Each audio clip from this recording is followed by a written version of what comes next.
We've saved a seat just for you. There's always room at the table. It's Coffee with the Pastor with your host, Andy McDaniel.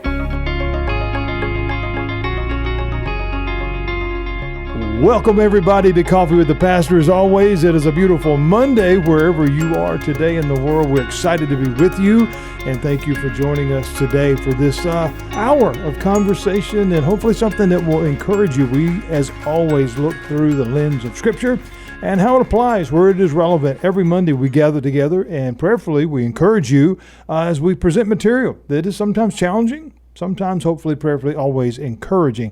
I am your host, Pastor Andy. I've had the honor of serving the Lord for a very, very long time. We share that each and every week, just because that's a real point of humbleness for me that the Lord has allowed me to do it for all these years and continue to serve here in our local community of Fayetteville, North Carolina, over at West Fayetteville Baptist Church, where I serve as the senior pastor.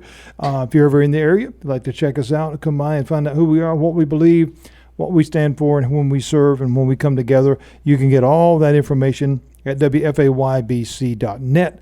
That's wfaybc.net, and you can find out all about us there if you'd like to come by for a visit. Certainly love to see you on any given Sunday, Wednesday, or when have you. So we're very excited today to bring to the show a new friend to the show, Thom McCuddy from Carolina College of Biblical Studies. How are you? Doing well. Thank you for having me. Oh, man, great. So good to have you here. So as we do always with brand new guests, we always take the opportunity to just let you introduce yourself to our audience and let them know a little bit about you and the work that you're doing. So tell us about Mr. McCuddy. It's fun because when people ask me what I do, I wear a variety of hats. So I am program director over at Carolina College of Biblical Studies, so I'm over the apologetics, and primarily that was my degree. That's my doctorate's in apologetics, and but I also oversee like our counseling, the Bible translation. Been there 15 years this August, wow, okay. So very exciting about the things going on there, but I'm also a local pastor. I'm a family pastor over at Cape Fear Baptist Church in Grace Creek. Okay. And I've been there since 2018, and I've actually did 20 years in vocational ministry. So I served as youth pastor, and but it was in around 2018 I became bivocational there, and I was the interim, and I went parachurch. So I got to serve with Norm Geisler International Ministries for a few years, and after that, we started Families of Virtue, which is our primary ministry. My wife and I and a former student of mine actually run this ministry to really help churches, and I want to be for churches what I needed when I was a pastor and a youth pastor. Gotcha. That I wish somebody would be able to come in and help. And my testimony, very briefly, is one where I read the Bible, the New Testament. I read it twice as a teenager, and that's how I came to Christ. Okay. Like I read the manual, and I went to church with my grandmother. And I literally went to church to be discipled because that's what's in the manual, and I didn't find it. Yeah. So from 1993 on, I began trying to learn how to be a disciple. Okay. So that's what's led to this ministry, Families of Virtue, where we're trying to help churches make disciples by reclaiming virtue. This is a concept the church understood for a very long time. Yeah. And it's the same thing we teach within the Bible college when we're teaching things like Christian ethics. It's not dry. It's about conforming to the image of Christ. Right. And it's what we also do in our church. So, that's the three main things. So to summarize it, if I have to pick one, I always tell people I'm a missionary to the church. We're trying to help the church remember the things it has forgotten and to become more like Christ in fulfillment of the Great Commission. That's outstanding. We talk about that a lot here on the program, and that is the heart of my ministry. Again, I've been doing it 24 years, former police officer before that, so I really understand the world from many different perspectives. But you're right. As I've seen it over time, I do think, and again, I don't mean it necessarily critical, and then again, maybe it is, I don't know, but I do think that we could probably agree that in some ways the church has lost its way in remembering who they are. In many ways, and part of my ministry has taken me to different countries. And so having served in China, having served in Nepal, and currently we actually operate out of South Africa as well, I see a church that the number one denominator, the common denominator to all is this lack of discipleship. Yeah. or even just knowing how. And I think part of this is the strength of my apologetic training, is that having studied kind of the history of thought and the flow of ideas, I can see why the ideas of the church have sort of absorbed. Yeah. And that's part of what has caused us to lose our way, that it's been all about more of information transfer. And this is what you see many times in church. What do? You grab a book, you do the study, Right. and voila, you've made a disciple. So it's about transformation. And that was my question even back in the 90s. How do I actually transform? Yeah. And many times I found the church is that's not on their radar. No. So it's not from a stance of rebelliousness many times. No. They just never thought of it. No, you're right. And I think sometimes identity plays into that as well. You know, we get, and I say we because we're just, being categorizational here with, all the churches, and, our identity as whatever, Baptist, Methodist, and on so on, on so on, on so. And sometimes lose the fact that, we should be on one team. We can have different signs on the door, but our common, like you said, common denominator, our unifier should be Christ. So how did you get involved in the school? How did that come into play? So I came to Fayetteville in 2007 to be a full-time youth pastor out in the Cedar Creek area. And that was my first time ever to have one job. So I had done a whole lot of different things, like getting myself in. I was just finishing my master's at that time.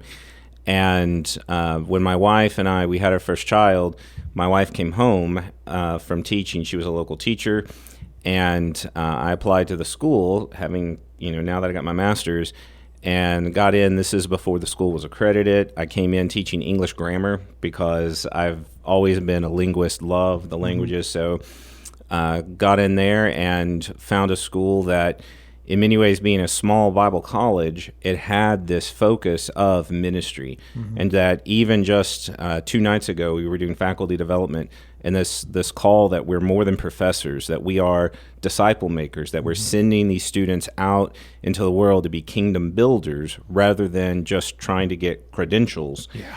So 15 years later, I think the school has stayed true to that vision. That's why I got involved and loved it and have been able to help shape that. That's great. Over the last decade and a half. That's fantastic. Well, I'm excited about that. I want to talk to you more off the air about that. That's very good. So again, thank you for sharing that. So in light of obviously the work that you do, I want to talk about the subject of being teachable. Okay, because we live in a time of great distraction. Obviously, everybody is pulled in 1,000 different ways, and so as you prepare and you spend time with students and those that are preparing for ministry, or maybe those that are just seeking a closer walk with the Lord, why is having a teachable spirit important in our Christian walk? So to bring together a lot of ideas very quickly, it's funny when I saw the topic, because as we teach in my ministry, we try to reclaim virtue. And there's 4 cardinal virtues, and one of those being prudence. And we've heard that word before, but we've not thought of it in terms of what the scripture really teaches us concerning being prudent. I mean, we have whole books that are focused on it. The book of Proverbs is one that literally teaches you how to be prudent. Right. So in the classical understanding of virtue, prudence has 8 kind of core characteristics. One of those is being teachable. And so to be Christ-like, you have to be the kind of person who is teachable, who can identify what they're doing wrong, who can receive instruction, to be the kind of person who doesn't know it all, who can recognize the things they don't know, or even, here's what I think I know, but I might be wrong because I'm learning. That all is the Christ-like characteristic. Absolutely. That when we cease being teachable, then we think we've got it all together. That's when we will begin to, in many ways, reshape the scripture to our thinking, because we know better, and it's what makes us, in that sense, virtuous. It's what makes us good. The verse I always take people, because we know we talk about virtue a lot, in 2 Peter 1, 5-8, Peter says, "Make every effort to add with your faith virtue." Right. And he uses the same Greek word Aristotle uses, that's used in classical literature, the arete. And he says, with virtue comes knowledge, self-control, steadfastness, godliness, brotherly affection, and love. Yeah. Well, that knowledge, that connects in with the idea of prudence, knowing what to do at the right time and the right way. if we cease to be teachable, we're not going to know what to do. We're going to be the kind of people that, particularly as we talk about some of our identities, that if you've been in a church for a long time and you've only seen things done one way, oh boy, and then all of a sudden somebody comes along with a different way. Well, and I've been a pastor long enough to hear the phrase, like, it just goes off my mind. Well, we ain't never done that before. The words that have killed every church in the world. So there's truth. Okay, you may never have done it that way before, but is it good? Yeah. Is it the right way? Because just because it's new doesn't mean it's good. Yeah. But just because you've never heard of it, well, again, I've never claimed to be the gatekeeper of all information. There's a lot of things I have never heard of that I find shocking when I learn them. But again, are we going to be the kind of people that are going to clam up when we have something that's new, and particularly new that challenges our old way of thinking? Mm-hmm. Are we the kind of people who can evaluate, who can look and say, all right, is this something that can be adopted? Is this something that can be maybe not lock, stock, and barrel, but maybe in some ways adapted to what we're doing? What is it that we can learn from it? And that's when we talk about being teachable. If we're not teachable, then again, when we're reading Scripture and we read something from Scripture we've never seen before, like, wait a minute, I never knew this was in there, we're going to be the kind of people who are going to reject it. Yeah. And that's rejecting the Scripture itself. And I can say that because even as a pastor, I remember having a gentleman who looked at my Bible. I was just in Ephesians 4. Mm-hmm. What is God has given to the church, the prophets, the apostles, the pastor, teacher. And I was specifically talking about the role of pastor. And he points at my Bible. He said, that's not what a pastor is. And I'm like, it's literally in the manual. Right here, we're supposed to equip the saints for the work of ministry. Right. And so he was doing that. That is the manifestation of being unteachable. Oh, absolutely. And so I think it's critical for us, if we're going to become like Christ, we're going to have, and we call it a virtue because it's a disposition. It's not just a skill. Like if you ask, well, how do I become teachable? You don't become teachable just by following a certain method, or you just like flip a switch and all of a sudden, oh, now you're teachable. It's about a quality of your character and your soul. And so you have to mold that over time. Yep. So that's why when I find people who are resistant, I have 3 boys. So talk about resistance and talk about people who need to learn how to be teachable. It takes time. I have twin 16-year-old daughters. I feel your pain. So you understand that it's going to take time. You can't microwave it. And what happens, though, over time, you'll see and you'll notice, just like when the kids grow up and one day you look at them, like my 14-year-old is taller than I am now, and you look and like, how did you get there? Yeah. Your character develops the same way. Absolutely. And it's the kind of thing you look back on, you're like, oh, I see how far I've come, and don't stop growing. Yeah. Keep going. Well, it really does come down to a willingness to learn.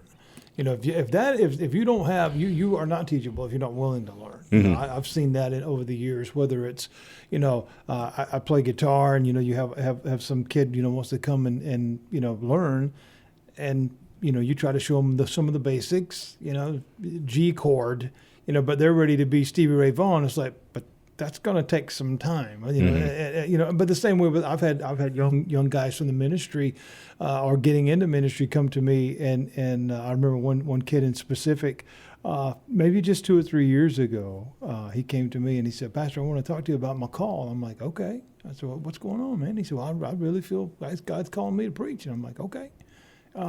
I said, I'd love to walk with you in that journey. He said, "Oh, I don't want no advice."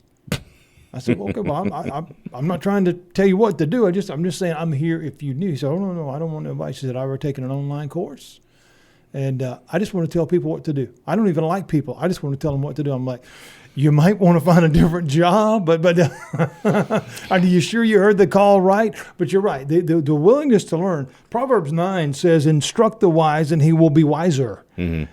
Teach the righteous, and he will learn more." Mm-hmm. But there's a specific quality of those that are willing to obtain that wisdom, obviously, that was beginning to get some knowledge first. Mm-hmm. And so this verse shows us that even the wise have room to grow, and which speaks into having a teachable spirit, because that keeps us open to God's continual shaping of our life. If we're not growing, I mean, like you've mentioned, you've got many years in, I've got many years in, and I say, proudly, not in a prideful, arrogant way, but I'm not who I was 20 years ago. Mm-hmm. I'm glad of that. Because I've looked back, and because this February was my 24th year of full-time ministry. And I look back, and I'll date myself a little bit. I listened to one of my old messages not that long ago on cassette. and I still have the player. But I'm like, that was awful. Why did anybody listen to anything that I said? But God it was a learning thing, man. And as the years have gone by, hopefully, prayerfully, it's gotten a little bit better. So. That's funny because this month it'll be 24 years. I'm celebrating marriage with my wife. So we got married. She was 19. I was 20. So I think about myself back then. And I am, again, also glad I am not the same person I was. Yeah. And I didn't even know back then all the ways I needed to grow. Yeah. I was just sharing with some of my students the other day. We were reminiscing because one of the ladies in my class, her husband was one of my first students 15 years ago. And we were discussing the concepts of virtue and character. And I mentioned how when I first started at the Bible college, some of the students found me to be arrogant. Mm-hmm. And I never thought of myself as arrogant. Like, I know how to be arrogant. I know how to be a jerk. I was really good at it in my 20s, but I thought by the time my 30s, I had gotten over that. Multiple people told me, yeah, no, you were not over that yet. So, and I think back on it, I'm like, and I was almost offended. I'm like, but I'm not trying to be. Right. So get off your high horse, which is the whole concept of arrogance. It's their problem, not mine. And I think back on it, I'm like, it was such a long road. And when did I cross that bridge where I had moved from arrogance to humility? And the thing is, it's not clearly marked. It's just that constant growth. When do you really move from the child to the teen to the adult? I mean, we have the birthday, but even with adult, when does that really happen? Right. And I think in our culture, we might even push that into the late 20s at this point in terms of when people are growing up. Because I think I was the same way. That was me. Yeah. And I think that's why the more teachable we are, the more we're trying to grow, the more we're learning, I think the faster that happens. Oh, yeah. And then we can look back and not be dismayed at lost time. And I think this is what I try to communicate, not just with my students when they're taking classes, which I would like to say, like, this is one of the things I do like about the Bible college. We have a lot of people, they're not seeking to be pastors. Mm-hmm. They're not doing this professionally. Mm-hmm. They're doing this because they want to learn more about Jesus. Right. And we will graduate. Some of these ladies, they're in their 80s getting their degree. That's awesome. They've got, whether it's some sort of benefit, they've got something that they come back and they, and many people look at them and they say, well, why are you in your 80s? Mm-hmm. What are you going to do with this degree? See, that's the world that's come into the church. Right. Oh, you got to do something with it in order for it to have value. Mm-hmm. Well, these ladies have been enriched in their lives, and whatever circle they're in, they're pouring into, and that's a beautiful thing. It's absolutely beautiful. And these ladies, and like I said, most of the time it's the ladies in their 80s. I got some gentlemen in their 60s and 70s, and they inspire me. They have no other reason than just the love of the Lord and the love of learning. Wow. They're growing and they're sharing that. That's what the church needs. We need that vision of not everything has to have a cash value. Yeah. Its value is eternal value. Absolutely. I think that is fantastic because we do sometimes we miss that simplicity of what needs to be there, because it is. I teach so much on relational value, because if we don't really understand who God is and really, understand the concept of the walking with the Lord. We hear that phrase, but what does that even mean? That is such a personal, intimate thing. And again, I tell people all the time, there's a difference in knowing and knowing about. It's gigantic difference. It's like, if you give a student a test and they think they know the answer or know the answer, that's two very different things. And so when we think about that as it relates to being teachable, I could say without a hesitation, just not only my personal relationship and walk with the Lord in my own life and in my ministry stuff, I have actually learned more. Now, I've done the seminary thing, and I've done the doctorate, and I've done all that stuff, but I have learned more about God in my 50s than I've ever done at any other point in time in my life, because I just quiet now and listen. And I think that's a teachable spirit. I'm not saying it about me, but that's in general, those that are willing to listen, just like a student. If you're willing to listen, we can get somewhere. We're not talking about always agreeing, because we may have a different thought on this or that, and that's okay. We can have that conversation. But if we get stuck in those words that you said, well, we've never done that before, then you're already putting up a barrier that gets in the way of the possibility to hear something else, whether we agree or not. We're going to take our first break, and we're going to pick right back up with that conversation right here at Coffee with the Pastor.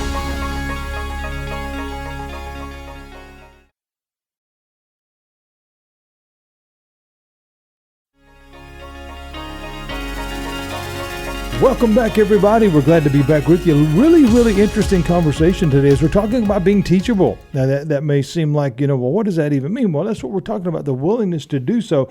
We're with Thom McCuddy from over at Carolina Bible College, right? Carolina College of Biblical Studies. Carolina College of Biblical Studies. Want to get it right. Used to be Carolina Bible College. Okay, yeah. All right, very good. So we were talking about things that get in the way sometimes of that. And we kind of mentioned that, you said that some people had said that maybe you didn't have the best demeanor at one time. How does pride help create the opportunity to become unteachable? So that pride, and this is why when we teach about the virtues, pride is an issue of what we call temperance, self-control. We enjoy the recognition. We have a disordered desire to be recognized, to be at top. And so it's difficult that if you enjoy being on top, if you enjoy being the one that's looked to, then with being teachable, you have to take more of a submissive spirit. Yeah. You have to be willing to say, I don't know. You have to be willing to let someone else stand up, almost like what happens in ministry. I think a lot of people, and I say this just in my experience where I've seen some guys, they say they have the call to preach. Really what it is they're tired of listening to other people. They want to be the one who's up there at top. Right. And so if we don't deal with this issue of pride, if we don't have this humility, then even from this issue of self-control, we're not going to be teachable. We think teachable is like, oh, well, that's just of the mind. It's actually all the qualities that we have, whether it's self-control and even the idea of courage. Being teachable means, like what we talk about in the church, that maybe we've gotten things wrong. Maybe we've missed something. And that's the number one thing I think I find in my classes when somebody comes into my Intro to Apologetics class, which is usually the first time they encounter me, that they say, I've never heard these things before. Where has this been? My church, they kind of look down upon this. And I get in this and I'm like, well, wait a minute. This is just explaining and understanding our faith. Why, and it's because of misunderstandings. A lot of people, they'll say, well, apologetics, that's just a bunch of people arguing. And I'm like, is that your argument against apologetics? Because it's, literally self-defeating. But I said people do turn it into that. But that's like saying, well, church is just a bunch of grumpy old people getting together and feeling good about themselves. Does that happen? Yeah. But is that what it's supposed to be? No. And that's where in being that teachable person, it's a whole person. Yeah. It's not just about, you don't have to be smart to be teachable, even whatever that means. You just have to have a spirit that's willing, that loves truth so much that they're willing to receive it wherever they can find it, from whoever, whether it's from the professor with the PhD or whether it's from a child that has a perspective that you have never considered before. And all of a sudden, you know what? You're right. Thank you so much. Yeah. That's what it means, really, to be teachable. Yeah, absolutely. And pride does get in the way of that because we want to be right. That's just kind of part of our nature. It just seems to get there. But Proverbs, again, we go back to Proverbs. Proverbs 26 says, do you see a person who is wise in his own eyes? There is more hope for a fool than for him. Pride blocks growth. Again, I already know that. I've got a young nephew that's in that category. That he knows everything. I mean, he knows the unknown soldier. He's the smartest fellow you ever met in your life, I'm telling you. And he don't have enough sense to pour water out of a boot. But he thinks he knows everything. And again, I'm not being critical of him or young people in general. But that is a problem in life if you can't be taught just the simplistic nature of, how to put air in your tire, much less if we're starting to dive off into deeper things, especially spiritual matters. And I do think that it is that desire that I want to be right. But I do think that sometimes it is what we mentioned earlier in the first segment of what's been passed down. It's become so ingrained to a degree that, well, I've heard it for 40 years. How could it be wrong? Mm-hmm. It's on TV. How could it be wrong? Whatever the case. And if you challenge that, but if we think about it though, even just simply from a biblical point of view, isn't that what Jesus did? Mm-hmm. He challenged the status quo. I mean, and that didn't set well with those that were doing it. And sometimes he modified. You see this with the Sermon on the Mount. He's like, you've heard that it has been said, like, don't murder. And, to paraphrase, Jesus is basically telling the crowd, okay, that's good. Don't stop doing that. Don't start murdering. But here's what you've missed. Let's go a little further. You've heard don't commit adultery. He's like, okay, yeah, that's good. But there's something further. Yeah. But even when he says, you've heard, about giving the oaths, and he sort of changes it. No, we need to fix that. Yeah. So that's in many ways where we are, is that I think it was David Platt is one I've heard who said that he has holes in his theology. He just doesn't know where they are, which I think is all of us. Yeah. We have things that we believe that are wrong, that it requires that humility to admit it. I think that's where it comes to. A lot of people struggle just admitting that they were wrong. And the longer that you've held on to something, the harder that is to admit, the more shame that comes with it. And I've had students who are like that, who've come in, they said for 20 and sometimes 40 years, they believed something, and all of a sudden I've challenged that, and they've got no way around it. And I said, my goal is not to make you feel bad. Right. My goal is that we're seeking the truth. And let your rejoicing in having found the truth overshadow any sense of shame that you have. If we what we teach in what we do at homeschool, and we're actually starting a homeschool co-op this August out of our church. And the name of it is Ordo Amoris, which is Latin for the ordering of our loves. And that's what we believe with education. And because Augustine was the one who said that all vice is disordered love. So if we properly order our loves, we really love what is true and good and beautiful, that's going to properly order our life.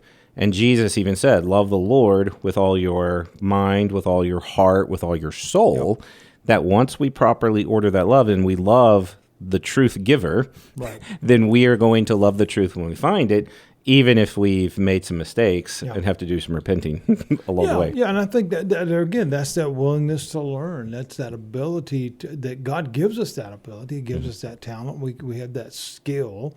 We just fight it because again, well, that's not. I've never heard that before. Okay, I mean, and that's fine. And again, I think even as a teacher, it's important to say, I never have either. It's okay. But how do we get there? Because again, it's a lot of self. We got to get a lot of self out of the way in order to be able to be that absorbent sponge instead of the one that's really hard that will never take in another drop of water. And that's difficult for a lot of people. And I would think, and I could be wrong, and certainly have no problem with that. But where do you find the most resistance? Do you have it in your older students or your younger people that come in and maybe have already got it all figured out? Where do you find your challenges in that? It comes from so many places, because with the older students, it can come from denominationalism, the things that they've always heard. It can come from many times I see the common denominator isn't necessarily the age, but the emotions. Right. The emotional response. Whether it's fear or the shame, I notice this from students that when I challenge an idea, I can see the struggle. And again, so it's not necessarily the intellectual struggle. Right. Oh, no. It's the emotions of the long-held beliefs. And in some ways, I think even when I have people who've preached and taught, and they're like, well, I preach this, I teach this, now I got to go back on that. So, do we have the virtue is fortitude, which this is, fortitude is always knowing the good and seeking it when it's difficult to achieve. So that's why you need things like courage. And the idea of, and I've done this before, to stand up in a pulpit, to look at my congregation and said, hey, I said something wrong. Right. I was mistaken about this. we fear we're gonna knock down a couple of rungs in people's eyes. They're not going to respect us as much, and I think they might just have a more realistic expectation that we are real people who mess up. And if they're expecting perfection, let's go ahead and show them that we're not perfect, so that we can go ahead and deal with that. No, I agree. I think that because that humbling situation, that's our great teacher. That I've done that. I look back again. I mentioned earlier about listening to old stuff. I'll be the first to admit some of the things that I taught 24 years ago, I don't teach now because they weren't right. I didn't know better. I had not grown myself personally. I was, again, I think for best explanation, I look back on that as a young, I was in my early 30s, I guess, when I first started, because, again, I had spent 13 years on the road. But having come up, mentored under other pastors, I was basically regurgitating what they had said. If I'm just being honest. It wasn't, and I'm not throwing any of them under the bus. That's what they knew. But as time has gone by, the Lord himself has revealed to me, that's not what that means. And I think it's good to admit that. That's okay. And I think that's a good point, because I know a lot of people, how do I actually become teachable? One of the first places is, and we talk about virtue, that it is caught, sought, and taught. So you got to seek it. You've got to want it. It has to be taught, which means you have to listen, and you have to catch it. You have to watch it in others. So the catching is usually where we start first, because this is what we did as children. We watch our parents, and you see like the dad cutting grass, and you'll see like the little kid with their little toy lawnmower, and they're doing like dad cutting the grass. And when we in ministry, I know as a youth pastor, that's what I did when I rolled into youth ministry. Actually, my youth pastor, when he left, I grew up in Memphis, Tennessee. Okay. When my youth pastor left, I was the only one who had been teaching and working with him. So the church handed to me at 17 years old the title of acting youth director, because I was the only one who could really. I was sort of like the interim for a little bit, and I did what I had seen, And so looking back on that, I think that was not the right way to handle things like that. Again, I didn't know better. I was doing the best that I could. But I think this goes back to our initial conversation about discipleship in the church, that in many ways, the church is just doing what it's seen. It's doing all that it knows how to do. And that's part of what I think the reason why working at the Bible college and working in the ministry that I do, reclaiming these ideas of what a genuine discipleship can look like versus what it has evolved into, if I can use that word. Absolutely. I think this is where churches, and what I've seen from, I've been really, I got to brag on my students who are currently serving as pastors. They've encountered some of these ideas, and they immediately, all right, how can I begin incorporating this? I've never seen this, but I want to bring this into my church. So I've got a pastor down in South Carolina. I got one in El Paso. We're able to do these classes and have to kind of zoom them in. Right. And so I've been working with them. They're like, they do that. I've never heard this before, and we need this. What can we do? And so when I see that, I'm like, that's the spirit we kind of need, that once we've seen truth, once we see what we know, we jump on it.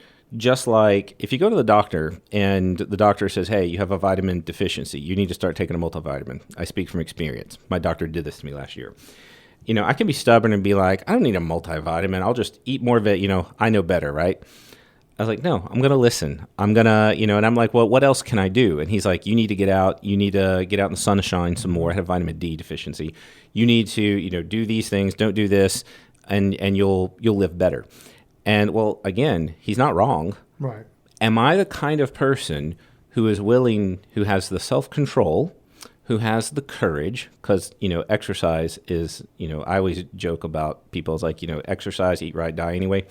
So for me, it's always like, okay, am I the kind of person, and here's the clincher with virtue. Justice is giving to people what is owed. I owe it to my family to be in the best health that I can be. Right. Do I have a sense of justice to my family to change my eating and lifestyle habits? That's why, again, being teachable, I've heard it. I know what to do. Now I need to put that into practice. Yeah. It's a long road. I don't do it perfectly, but that's a huge motivator. Oh, yeah. So without that, well, I think, we see throughout Scripture, application is the key. It's one thing to know what it says and you can explain it and stuff, but can you apply it? Can you teach it in a way that it is applicable? If you look at like a mentorship or an apprenticeship, if you're watching that person make a cabinet or whatever, it's one thing to watch it. It's one thing to know that you need a saw and boards, but can you put it together? That's a whole entire different thing, and I've seen that, just like people, they may say from a pastoral say, well, I could do that. Okay. I'm not saying that you couldn't stand up and talk to people. Anybody can do that. But can you really? I mean, again, I challenge. I was at a church years ago in Arizona. I was pastoring there. And when I got there, probably like maybe 2 weeks before I got there, before I started, there was four, maybe five. I don't want to be incorrect, but it was somewhere in that range, men from the church appointed themselves as elders of the church. Nice. Okay. And so no vote, no nothing. They had gone and visited Saddleback, and I don't want to get into that discussion. Everybody's got their own opinion, but they came back and said, man, they got elders of it. We need that. Now, this happened before me getting there. And so I get there for a little while, and it didn't take very long to realize we had a problem. We had a serious problem because they not only didn't understand all the components of that, but it was like, man, I got this big title and look at me. And I'm like, well, we got to. So I remember sitting down with them one day, and this is a true story because things were kind of going off the rails relatively soon. And I just asked them, I said, I just have one question for you guys. One question. I said, of all the things that you're trying to do, and they're trying to run this and run that, I said, I want to know one question. They said, what's that? I said, can you do my job? And they looked at me, I said, that's actually what your responsibility. You should be able to replace me.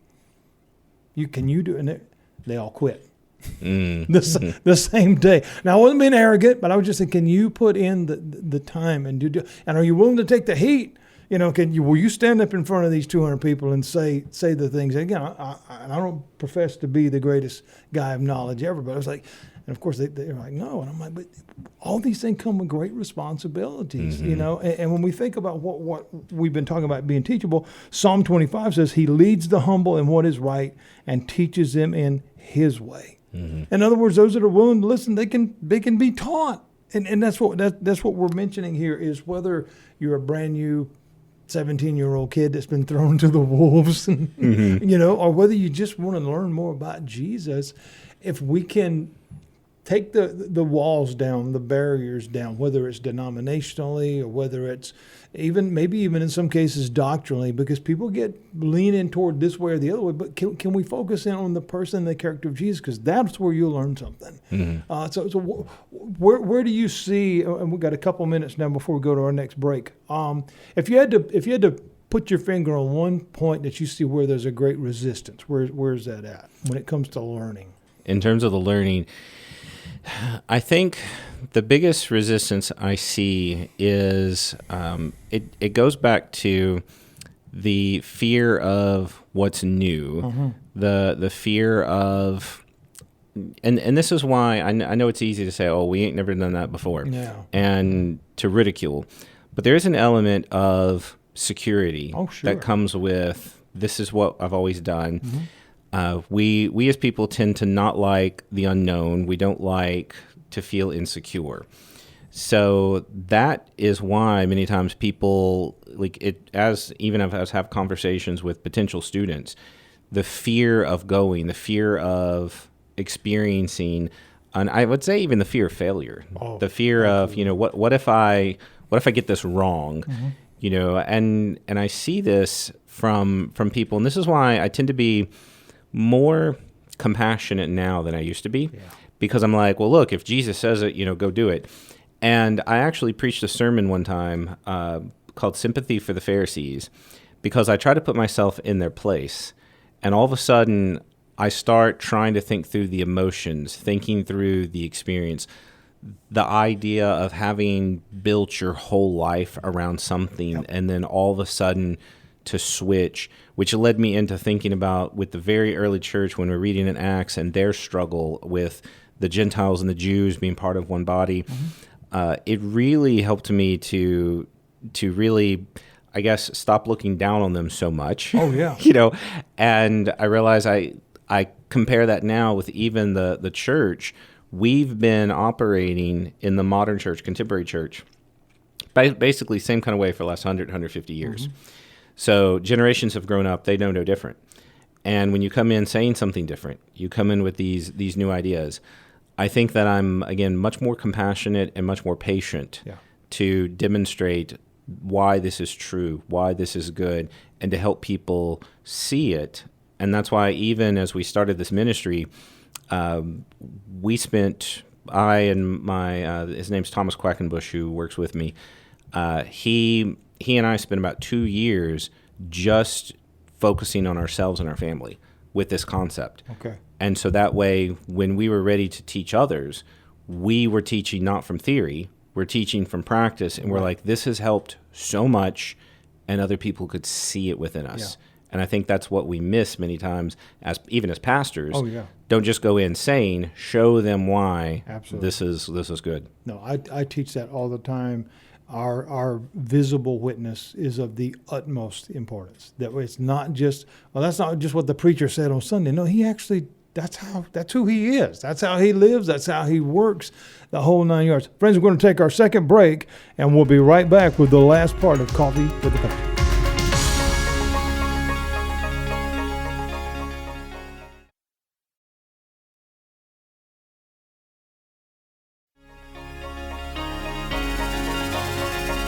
Welcome back, everybody. We're wrapping things up here at Coffee with the Pastor. What a great conversation we've had today about learning, about being teachable. There are fewer things that we have a harder time with along the way sometimes than hearing no, or hearing you're not right. And it's even harder to hear you need to change that. We've been kind of touching on that. But what role would you say as a teacher, as a pastor, as a leader, as a believer? Proverbs 12:1 says, whoever loves discipline loves knowledge, but who hates correction is stupid. I mean, that's pretty blunt, right? Mm-hmm. So what role does correction play in being teachable? Well, in being prudent, which is learning how to do the right thing, the right time, the right way, teachable is that portion.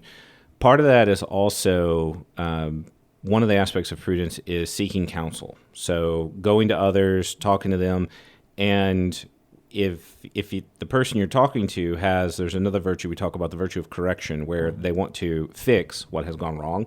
So you have to be the kind of person who's willing to submit to that, and you have to have this mindset that even if you disagree, what can you learn from it? Right.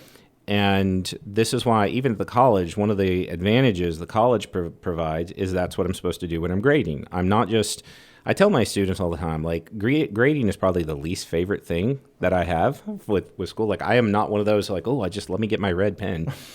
I'm much more like I want to grow, I want to learn, and I want them to do the same. But the correction, the grading is helping them understand what has gone wrong, or whether it's a misunderstanding, whether it's a practical, whatever it is, to give that feedback for them to learn from it. Mm-hmm. One of the examples was when I taught or was a pastor at a country church, and out in this country church, there was very much the idea among churches that pastors should not prepare sermons. They should just sort of get up and just let things go. Yeah. Okay, I was actually called immoral for planning my sermons. That was a fun day. Yeah, I had one guy, not to cut you off, but I had one guy, he challenged me on that years ago about that same thing, because he was asking me earlier in the week, if I knew what I was, and I said, well, yeah, I'm working on it right now. I'll write it throughout this. I have it ready. Mm-hmm. And he was like, well, why do you do that? I'm like, well, what do you mean? And he's like, I just get up on Sunday and see what happens. I'm like, I don't have that much faith. Not in me. Well, I was asked, they said, well, where's the Spirit in that? And I said, the Spirit's in the text that I'm trying to preach. I was like, so he said it best. It's his ideas, and I need to figure those out because I'm going to mess that up. So I had some of my students from the same area. They came out and they took their first preaching class. And I tried to warn them. I was like, listen, you're going to want to prepare. You're going to want to follow what your instructor. I was not teaching the class. Mm-hmm. And they're like, no, it'll be okay, And after they get done, I asked how'd it go, and they showed me their grade, and I was like, oh, it was not okay. So it was just, but wait a minute. And this particular student, he said, but this is what I've always been told. It goes back to that. This is what I've always seen. Mm-hmm. And I said, there are some who can get up and pulling from a wealth of knowledge and experience, they can speak from that and bring that together. I do not deny that. Yeah. But for many of us, we need to, when we come to a text, and particularly if we're going to preach and it's the first time that we've ever encountered this, we're going to need to do some digging. We're going to need to make sure we got it right. And we don't always get it right. So to hear from other people some of those corrections and to be the kind of person who can receive that, sometimes it helps us spiritually correct. But it was funny when I was preaching at the country church. I know nothing about farming at all. I grew up inner city Memphis. Okay, they told me I was made from different dirt. I said I'm made from asphalt. Okay, so I am. This is different for me. Yeah. And I would use. I learned not to use farming illustrations because I would get things wrong. And they were real quick to tell me, no, that kind of crop wasn't used over there. This is how this works. Oh. And when they would come up and they would tell me these things. Now, you got two ways you can respond. You can be like, okay, fine, thank you for that information. But there was part of me, it's like, okay, I've learned something. Yeah. I won't make that mistake again. Absolutely. And I appreciate it because it was just from a spirit of they were just coming to me and they're like, Pastor, you kind of sound like an idiot when you don't know plants. I was like, well, botany was not my area, Yeah, so, exactly. So I think having that spirit, it goes back to humility. It goes back to the idea of submission. We don't like that word in the modern day. No. We name it as a virtue, to have the kind of quality of soul that you can recognize somebody knows better, somebody has something that you need, or even just authority, that they can say what they want or what they need, and it's your job to submit. If we don't have those things, all of that leads us to being unteachable. Because this is what happens with students when they don't like the professor. Yeah. They're not going to listen. They're not going to take it. I've seen that with my children. Oh. Talking about a particular teacher at school or this or that. And you hear, hopefully, I try not to hear it from them, but they talk about some of the other kids and stuff. And for a brief period of time, my wife worked in the schools, and we're talking about that. That. You couldn't have poured it in their head if there was a hole in there, because they had already decided, I'm not going to listen to you, because they've already determined, they got this presupposed idea that, well, you know nothing. Mm-hmm. And that's a very, very difficult place to be, because that arrogance, it gets in the way of growth. But I think understanding basically what you just said is correction is not rejection. It's an opportunity to grow. Mm-hmm. It's when a teachable person values correction as a tool for growth. I know for me, again, I have been over the years, I had the opportunity I've spoken all over the world, and I've gone and I've known some of the giants, and I've known this and that and whatever. And I don't say the end of those areas. It's just doors that have opened for me. But you learn something from each one. Good or bad. I mean, you learn. I would never do that, or that's a great concept, and you build on that. So it's kind of as we're kind of moving toward wrapping up. In James 1, it says, "My dear brothers and sisters, understand this: everyone should be quick to listen, slow to speak, and slow to anger. For human anger does not accomplish God's righteousness. Therefore, ridding yourselves of all moral filth and evil that is so prevalent, humbly receive the implanted word, which is able to save your souls." Mm-hmm. Awesome. Love that. So as we're kind of wrapping up, what advice would you give, being in your position and doing the work that you do, what advice would you give today on how we can develop a more teachable heart? The key that I've said, because I know when we have these kind of discussions, people look, okay, what's something I can go do? What's something I can go read? What's a method? Yeah. I like to pull it back to a more fundamental principle. Do you love the truth? Yes. Do you love what is good? And from that desire, that's what draws you to learn. Yep. That's what draws you to seek the teaching. And so if you're the kind of person who loves the truth and wants it and desires it, the thing about us is we're the kind of people that when we really want something, we're going to go get it. Mm-hmm. It doesn't matter if it costs a lot of money. Because again, we're like, oh well, let's take out a loan, let's mortgage our house, a third time. I mean, you're going to get what you want. If you really want the truth, then you're going to pursue that, and you're going to be the kind of person that is willing to receive it from wherever you can find it. Best example I can give, so a very real example, lead by example. I'm looking at the possibility. I've got my doctorate in ministry, but I'm looking at the possibility of a PhD, and where I'm going to school. or where I'm going to go back to school, some of the guys who are in the PhD program were actually associates of mine at the master's. Like we were in school together. Okay. And now they're going to be my teachers. They're the main ones. So when I first looked at this, that initial pride kind of wells up like, oh, we sat in class together. All of a sudden it comes up and I'm like, it's a very natural response. And I looked at it, checked my heart, and I said, the school that I'm looking to go to, Southern Evangelical Seminary is where I'm looking at the PhD. I know that's one of the best places in relation to philosophy of religion, apologetics. I know that's where I should go. That's where I can go. That's where the doors have opened up. Am I the kind of person that says, you know what? I don't want to take it from that person, so I'm going to go somewhere else. Right. Am I going to compromise because I don't have the humility to basically appreciate this person went further faster than I did, and now I can learn from them? Right. So I think, again, my desire for what's true and the truth that I'm seeking is what's pushing me. And the door that's open in terms of the PhD, I don't need the piece of paper, but the chance to learn, this door that's opened up, that's what's drawing me. That's why I'm looking in the ways to kind of reshape my schedule, because I'm so drawn to learning and to growing that when these opportunities present themselves, and I graduated with my DMin in 2020. Okay. So I've been out of the game for 5 years. Am I the kind of person who also, like, well, let me take a starter class to make sure I can still do this, so there's wisdom there. Don't jump into trying to drink. I'll give you the best advice. This is Thomas Aquinas, a monk from like the 1200s. He was asked by a man we only know as Brother John how to study. So again, how do you learn? How do you receive this? Aquinas begins by telling him, don't go straightway to the seas and the ocean. Start by the streams that lead to the rivers, that lead to the ocean. That's awesome. And one of the pieces of advice, you want to fill your mind like a cupboard that's overflowing, but don't reach for the things that are too high for you.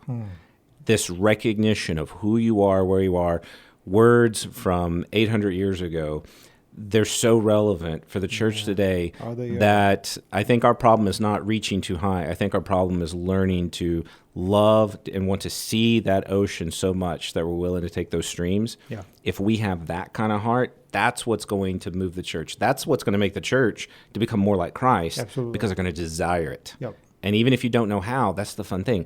We live in a privileged place in terms of information, terms of, it's just too easy now.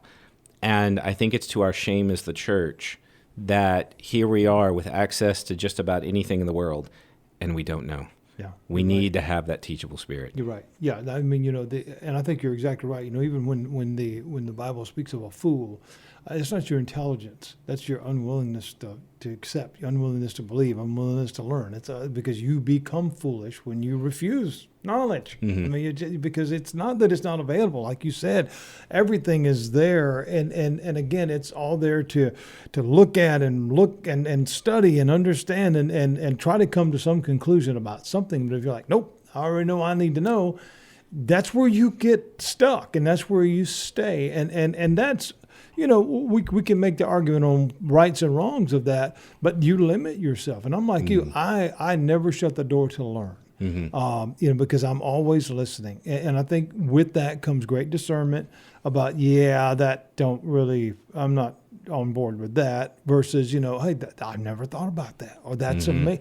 So that's where we have to be. So I just want to thank you for sharing some time with us today. Take just a few minutes, tell everybody about the school. Maybe there might be somebody that they're interested in learning some stuff. How can they find out more? Sure. So Carolina College Biblical Studies, the website is ccbs.edu.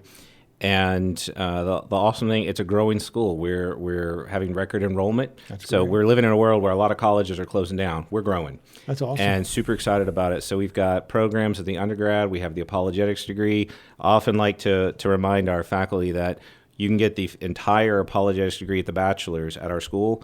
We're the only school I know east of the Mississippi that does that at the bachelor's, and we're only one of two in the nation that I know where you can get your bachelor's of apologetics, the full thing, at the school. Okay. And so we also offer degrees in counseling, the biblical studies. We also have a master's program in biblical translation. We partner with Wycliffe to do that. So several things going on with the school, and it's a school where, again, so many of my students, like I said, the big benefit for people, whether local or not, because I have students who from Maine, like I said, Texas, they're all over. We offer classes where people can Zoom in and take the class live through Zoom. Mm-hmm. We have professors who Zoom in too, because we just don't always have the faculty we need here mm-hmm. locally. Mm-hmm. But we also offer flexible courses where students who work during the day, they can take those morning classes, and every class is recorded. They can watch it. We have done so much for students who want to come in and people who want to grow and want to learn. We've removed many of those barriers, about as many as we can, because that's the advantage with our school as well. The majority of our faculty, like myself, we're basically adjuncts. Mm-hmm. We work some other job outside the school, but what you're getting is you're getting people who are in the game. You're not getting people who are teaching just from theory. Yeah. You're getting pastors. You're getting people who are working as missionaries, chaplains. We have one of my friends, he was a military chaplain for 30 years, I think, and now teaches at the school. Wow, and that's awesome. You're getting all this experience that comes in. So it's in many ways a best-kept secret. It is a school that, again, I think after 15 years, I can say, as we've moved, I was one of the ones who helped. We got accreditation. Mm-hmm. We got our new building. We're in many ways kind of this little school that can now reach and help others fulfill their mission. That's awesome. That's the goal. That's awesome. What it is. Well, everybody, check that out. And if that's something the Lord's pulling on your heart about, again, whether you're necessarily called to ministry or not, but if you want to walk closer with the Lord, learn more, there's all kinds of opportunities there. Very, very excited to support that here at the show. So I want to thank all of you for listening today. Thank our guests for being here with us today. All of your fellow pastors out there, never, ever forget that to be a great teacher, you must first be teachable. So thanks again for tuning in today. Lord willing, we'll be back next week with another great conversation about things that matter. Until then, blessings to all. This is your host, Pastor Andy. This is where Jesus is good all the way to the last drop. You've been listening to Coffee with the Pastor with your host, Andy McDaniel.